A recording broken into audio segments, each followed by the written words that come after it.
High বন্ধুরা, Jhuma Bengali kitchen থেকে YouTube চ্যানেলে তোমাদের স্বাগত জানাই। আজকের রেসিপি হলো আলু দিয়ে ঝিঙে ডাঁটার বড়ির ঝোল। আলু ঝিঙে ডাঁটা আমি আগেই কেটে ধুয়ে রেডি করে নিয়েছি। এখন বড়িগুলো লাল লাল করে ভেজে নিলাম।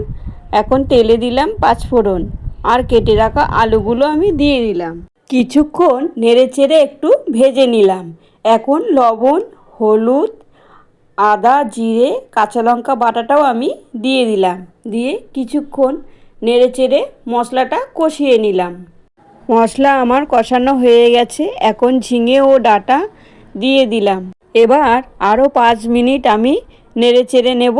ডাঁটা, ঝিঙে, আলু ও মশলা সব একসঙ্গে মিশে গেছে। এরপর জল ঢেলে দিলাম। একটু ভালো করে নেড়ে চেড়ে নিলাম।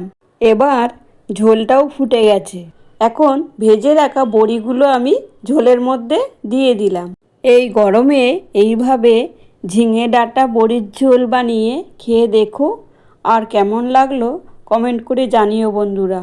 বড়ির ঝোল আমার হয়ে গেছে। এখন একটু চিনি দিলাম, দিয়ে নামিয়ে নিলাম।